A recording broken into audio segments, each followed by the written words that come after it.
অবশেষে সালমান শাহ মামলার সাথে চিত্রনায়ক মান্নাকে জড়িত পাওয়া যায়। অনেক নতুন তথ্য বেরিয়ে আসে আজ। সালমান শাহ আর মান্না যাদের প্রস্থান ছিল হঠাৎ, অস্বাভাবিক আর প্রশ্নবিদ্ধ, সময় পেরিয়ে গেলেও তাদের মৃত্যু যেন আজও এক একটি অসমাপ্ত গল্প।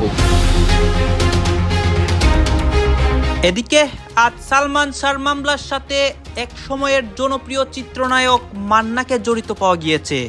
সেনাপ্রধানের তদন্তে আজ নতুন চাঞ্চল্যকর রহস্য উন্মোচন হয়েছে। এইদিকে দেশবাসীর জল্পনা কল্পনা আরো বেড়েছে। কিন্তু মান্না ভাই যে কত বড় স্টার ছিলেন, মান্না সাহেব মরার পরে শুধু বাংলাদেশের মানুষ নয়, পৃথিবীর মানুষ উপলব্ধি করেছিল যে মান্না সাহেব কত বড় স্টার। সালমান শাহ আমাদের কাছ থেকে চলে যাবে আশা করি। আমার 500 দাও, আমি তো তোমার বইলা দিছি পরে, এটা নিয়ে অনেক মজার স্মৃতি পরে মনে করো। আর সালমান ভাই মনে করেন সবসময় তার গাড়িতে খাবার টাবার থাকতো, আমাদেরকে খুব আদর করতো, যত্ন করতো। আর সালমান শাহ আমাকে একটা উপদেশ দিয়েছিল, আলাদিন একটু পরিষ্কার থাকবো, সুন্দরভাবে থাকবো, স্মার্ট ভাবে থাকবো। এদিকে আদালত অব্যাহতি দিলেও সালমান ভক্তদের আদালতে মহা অপরাধী সামিরা, তারা ছাড়া অন্য কিছুই ভাবেন না তাকে। আজও সালমান ভক্তদের কাছে একই পরিচয় সামিরার, কেউ রহস্যময়ী, কেউ ডাইনি, আবার কেউ বা খুনি বলে ডাকেন। এদিকে সালমানের মৃত্যুর পর তারই বন্ধু মোশতাককে বিয়ে করেন সামিরা। সালমান শাহ আপনার কি হয়? আপনার কাজিন হয় না? আমার থেকে তো আপনি আরো বেশি জানেন, আপনিই বলেন, আমি কেন বলবো। চিত্রনায়ক সালমান শাহর আপনজনরা সালমান শাহকে নিয়ে অনেক তথ্য সামনে আনে। অন্যদিকে আজকে এই মামলাকে কেন্দ্র করে এক সময়ের জনপ্রিয় অভিনেতা মান্নাকে জড়িত করা হয়েছে। আপনারা তো জানেন মান্না আর এই পৃথিবীতে নেই, কিন্তু তাকে নিয়ে অনেক তথ্য এই মুহূর্তে আসে। গত কিছুদিন যাবৎ সালমান শাহকে নিয়ে অনেক আলোচনা সমালোচনা হচ্ছিল। এখন আমরা দেখতে পাচ্ছি দেশে নতুন অনেক নিউজ হয় এবং সেনাপ্রধানের তদন্তে অনেক তথ্য উন্মোচন হয়। আসুন আমরা কথা বাড়াবো না, আমরা সরাসরি ভিডিওর মূল আলোচনায় চলে যাব। কি বলা হচ্ছে মান্নাকে নিয়ে এবং সালমান শাহর মামলা নিয়ে কি কি তথ্য আমাদের কাছে এসেছে। বাংলা চলচ্চিত্রের ইতিহাসে তিনটি নাম আজও অনুরণিত: সালমান শাহ, সোহেল চৌধুরী আর মান্না। তিন সময়ের তিন নায়ক যাদের প্রস্থান ছিল হঠাৎ, অস্বাভাবিক আর প্রশ্নবিদ্ধ। সময় পেরিয়ে গেলেও তাদের মৃত্যু যেন আজও এক একটি অসমাপ্ত গল্প, যা ভক্তদের হৃদয়ে ঝড় তোলে এক অসীম যন্ত্রণার।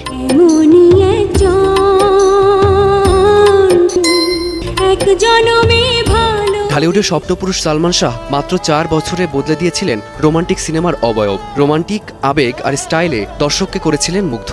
কিন্তু 1996 সালের 6 সেপ্টেম্বরে ইস্কাটনের ফ্ল্যাট থেকে উদ্ধার হয় তার নিথর দেহ, না হত্যা। বিতর্কটি টিকে আছে 3 দশক পরেও। মা নীলা চৌধুরীর রিভিশন আবেদনের পর আদালত 20 অক্টোবর এই ঘটনাকে হত্যা মামলা হিসেবে গ্রহণ করেন। সালমানের মৃত্যু তদন্তে নতুন করে আলোচনা এসেছে ঢালিউডের সবচেয়ে রহস্যময় অধ্যায়।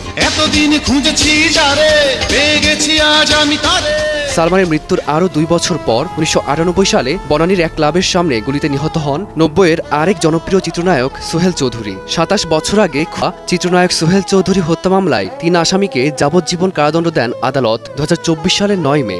দ্রুত বিচার ট্রাইব্যুনালের বিচারক অরুণাভ চক্রবর্তী এ রায় দেন। এই মামলায় বাকি 6 আসামিকে খালাস দেন আদালত।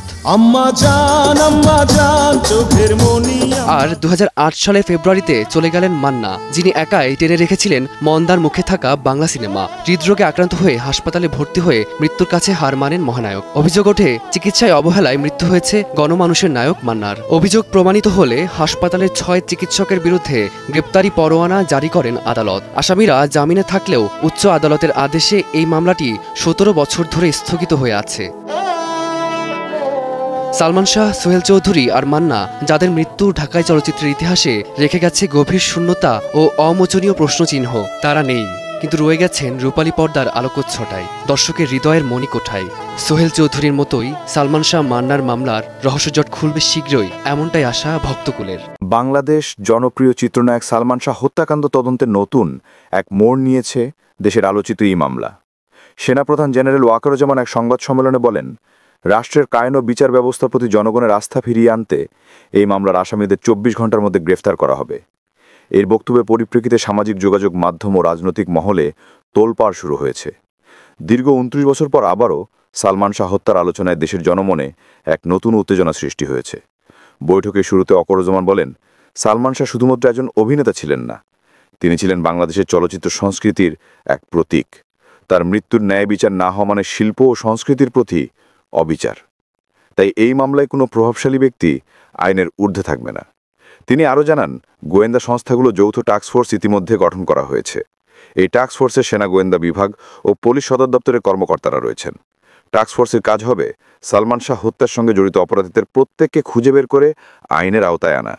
সেনাপ্রধান জানান, আদালতের নির্দেশ অনুসারে যারা অভিযুক্ত তাদের সবাইকে নজরদারিতে রাখা হয়েছে। আমরা 24 ঘন্টার মধ্যে অন্তত 5 জন প্রধান সন্দেহভাজককে আটক করতে পারব বলে আশা করছি। এদিকে আইন উপদেষ্টা স্বরাষ্ট্র মন্ত্রণালয়ে উঁচুপদস্থ কর্মকর্তাদের সাথে বৈঠক শেষে সিদ্ধান্ত নেওয়া হয়েছে যে তদন্ত প্রক্রিয়া স্বচ্ছ রাখতে সব ধরনের নথি ও ভিডিও প্রমাণ পুনরায় যাচাই করা হবে। একই সঙ্গে সেনাপ্রধান নির্দেশ দেন, যে কেউ এই মামলার তথ্য জানে কিংবা প্রমাণ দিতে পারে তারা যেন ভয় না পেয়ে তথ্য দেয়। রাষ্ট্র তাদের নিরাপত্তার পূর্ণ নিশ্চয়তা দিচ্ছে। সেনাপ্রধানের এই ঘোষণা আসার পর সঙ্গে সঙ্গে ঢাকাসহ সারা দেশে সামাজিক যোগাযোগ মাধ্যমে প্রতিক্রিয়া দেখা যায়। অনেকে মনে করছেন অবশেষে সালমান শাহের মৃত্যুর রহস্য উন্মোচনের পথে দিয়ে এগোচ্ছে। একজন প্রবীণ চলচ্চিত্র পরিচালক বলেন, দীর্ঘদিন ধরে আমরা সালমানের ন্যায় বিচার চাইছি। যদি সত্যি আসামিরা গ্রেপ্তার হয় তবে এটি হবে বাংলাদেশের ইতিহাসে ন্যায় বিচারের এক নতুন দৃষ্টান্ত। অন্যদিকে কিছু বিশ্লেষক বলছে, সেনাবাহিনীর এই সক্রিয় ভূমিকায় প্রশাসনিক ভারসাম্য ও বিচার বিভাগের স্বাধীনতা নিয়ে প্রশ্ন উঠতে পারে। তবে অনেকে মনে করেন এটি রাষ্ট্রীয় দায়িত্বের অংশ হিসেবে বিচার প্রক্রিয়া ত্বরান্বিত করবে। সরকারি দলের এক সদস্য সংবাদ মাধ্যমে বলেন, সালমান শাহ আমাদের বর্ণময় সংস্কৃতির অংশ। তার মৃত্যু নিয়ে এতদিনের জটিলতা দূর করতে সেনাপ্রধানের পদক্ষেপকে আমরা স্বাগত জানাই। অন্যদিকে বিরোধী দলের একজন নেতা মন্তব্য করেন, যে কোনো হত্যার বিচার হওয়া উচিত, তবে বিচার যেন আইন ও সংবিধানের সীমার মধ্যে হয়। আমরা আশা করি সেনাপ্রধানের নির্দেশ রাজনৈতিক উদ্দেশ্য প্রণোদিত নয়।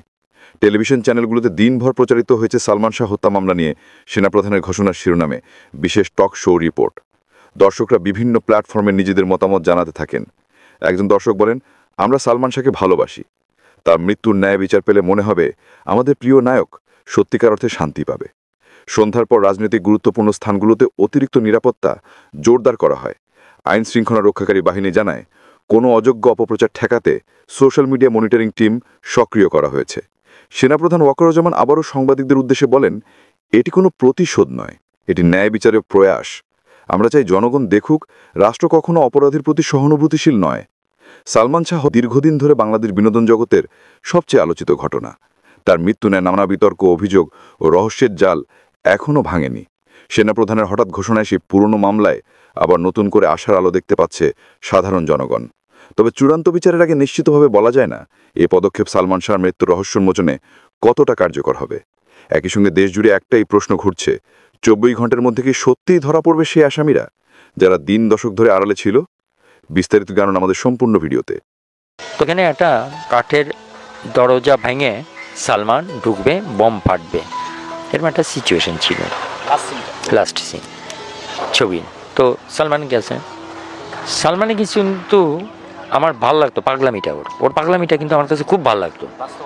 হ্যাঁ, যে এই যে আজকে টুপি উল্টা দিকে পড়া, গামছা বাঁধা, গামছা কাঁধে নেয়া, এই জিনিসগুলো কিন্তু এই দেশে আসছে ওর থেকেই। ওর আগে কেউ কিন্তু পড়েনি, তারপরে অনেকেই, এগুলো কিন্তু সালমান এনেছে। হ্যাঁ, এই স্টাইলগুলো সালমানের করা। তারপর সালমানের ড্রেস পরার ব্যাপারে কিন্তু চুজি ছিল ওর ওয়াইফও, ও দুইজনই ছিল, যেটা আমার দেখা। তো যাই হোক, ওই লাস্ট ক্লাইম্যাক্স করছি, তো আমি ডামির লোক লয়ে গেছি, ডামি দেবে, বম টম ফিট করলাম, 4টি ক্যামেরা লাগালাম ওই সিকোয়েন্সে। হঠাৎ সালমান এসে বলে, শটটি আমি দেবো। আমি মাথা খারাপ, পাগল নাকি? ব্লক দরজা, তুই গিয়ে কোথায় পড়বি কে জানবে? হ্যাঁ, হাত পা উড়ে যাবো। তো একটা বমের ওজন হলো এই 14 লিটার, 14 লিটার, 10 লিটার, হ্যাঁ এরকম। তুই তো উড়ে যাবি। কেন আমি দেবো? আগে তুই পারবি না, তুই না, ও দেবে, কেন তো আমি শুটিং করব না।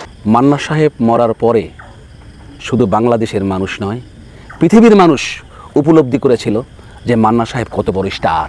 ওস্তাদ, একটা বিষয় জানতে চাই আপনার কাছ থেকে। আপনি অসংখ্য কাজ করেছেন, আমরা জানি।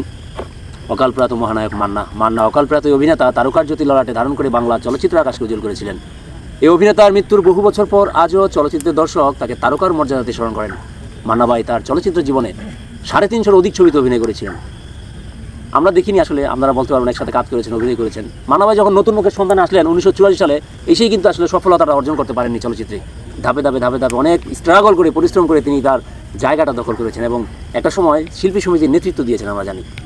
আপনারা ছিলেন, আপনারা শিল্পী সমিতির সদস্য, আপনারা জানেন সবই। স্মৃতি জানতে চাই মান্নার যেই চলে যাওয়া অকাল মৃত্যু এবং মান্নাকে আজও যে দর্শক ভালোবেসেছে, মনে রেখেছে, এই বিষয়গুলো আমি একটু জানতে চাচ্ছি আপনার কাছ থেকে। মান্না ভাইয়ের সাথে আমার আসলে তেমন কাজ করা হয়নি, কিন্তু মান্না ভাই যে কত বড় স্টার ছিলেন, মান্না সাহেব মরার পরে শুধু বাংলাদেশের মানুষ নয়, পৃথিবীর মানুষ উপলব্ধি করেছিল যে মান্না সাহেব কত বড় স্টার। মান্না সাহেবের সাথে আমার হাই হ্যালো ছাড়া, ভাই সালাম আলাইকুম, ওয়ালাইকুম আসসালাম, এছাড়া আমার পরিচালনায় জীবনে মান্না সাহেবের সহকারী পরিচালনায় জীবনে মান্না সাহেবের সাথে কোনো কাজ হয়নি। দেখা হইলে আমি রুবেল সাহেবের প্রধান সহকারী পরিচালক ছিলাম, এই কেমন আছিস ভাই, ভালো আছিস, সালাম আলাইকুম, ওয়ালাইকুম আসসালাম। কিন্তু আমি যে কোনো একটা সিনেমার কাজ করছি, আমি যে কোনো জায়গায় শুটিং করছি, আমাদের প্রোডাকশন ম্যানেজার মান্নান আমাকে ফোন দিয়েছে, ভাই আপনি কোথায়? আমি বললাম শুটিং করে বাসায় ঢুকতেছি। কেন? বললো টিভিটা খোলেন।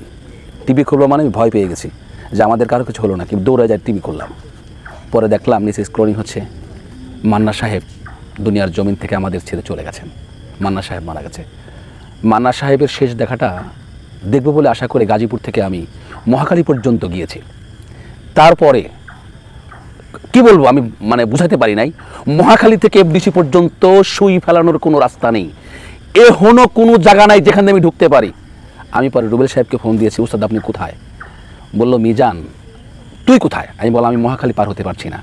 বলে শুধু মহাখালী না, পুরা ঢাকা ব্লক, এফডিসি ঢোকার কোনো রাস্তা নেই, শুধু সাংবাদিকদের ক্যামেরায় যেটাকে ছেড়েছে সেভাবেই মান্না সাহেবকে দেখতে পেরেছি।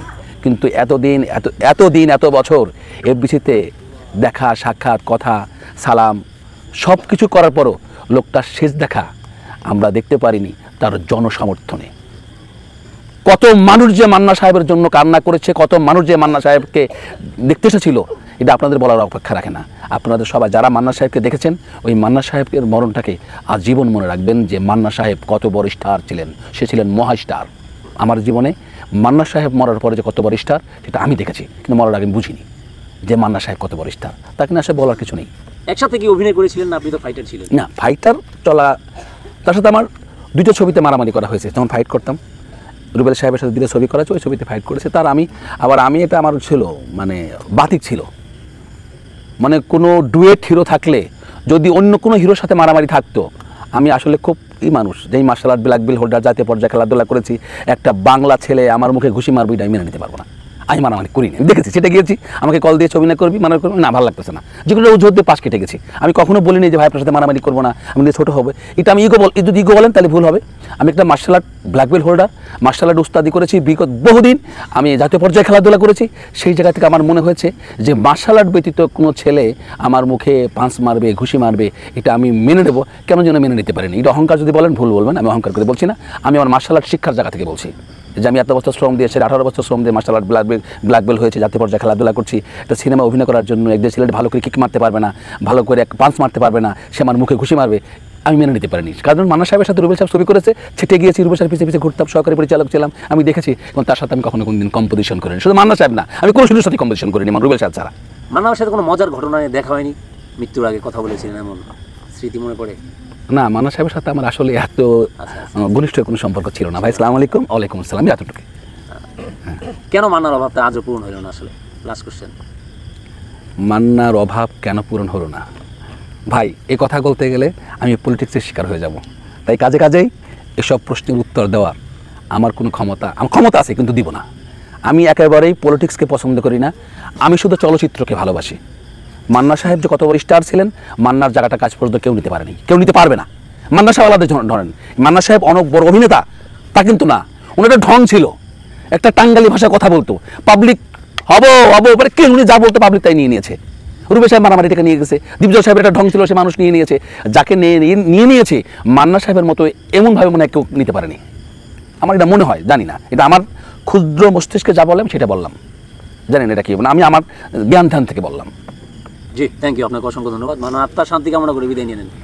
আমি আল্লাহ পাক রব্বুল ইজ্জতের কাছে প্রার্থনা করি, আমাদের মহানায়ক বলি দর্শক আপনারা তো দেখলেন এখানে কি কথা হচ্ছে, অনেকে কিন্তু অনেক কথা বলতেছে, অনেকে আলোচনা করতেছে, অনেকে সমালোচনা করতেছে। এখানে বিভিন্ন প্রতিবেদন দেখিয়েছি সালমান শাহর বিষয়ে, এবং সালমান শাহকে নিয়ে অনেকে অনেক কথা বলে, আবার অন্যদিকে মান্নাকে নিয়েও মান্নার অনেক জীবন কাহিনী সবাই তুলে ধরতেছে। দর্শক শ্রোতা, এই বিষয়গুলো দেখে মানে এখানে যে আপনাদেরকে দেখিয়েছি, এইগুলো দেখে আপনাদের কি মন্তব্য এবং সালমান শাহর মামলা নিয়ে আপনাদের মন্তব্য কি? অবশ্যই আপনারা আপনাদের মন্তব্যটা আমাদের কমেন্ট বক্সে লিখে যাবেন। আর হ্যাঁ, তখন আপনাদেরকে আমরা যা কিছু দেখিয়েছি সব কিছু আমরা সোশ্যাল মিডিয়া থেকে সংগ্রহ করেছি, এখানে আমাদের নিজস্ব কোনো মন্তব্য নেই বা আমাদের নিজস্ব কোনো সিদ্ধান্ত নেই। সর্বশেষ আপনাদের কাছে আমাদের রিকোয়েস্ট থাকবে, আপনারা আমাদের চ্যানেলের দর্শক হয়ে থাকলে চ্যানেলটি সাবস্ক্রাইব করবেন এবং পাশে থাকা বেল বাটনটি বাজাবেন, যাতে করে নেক্সট ভিডিওটা সবার আগে আপনাদের কাছে পৌঁছে যায়। ধন্যবাদ।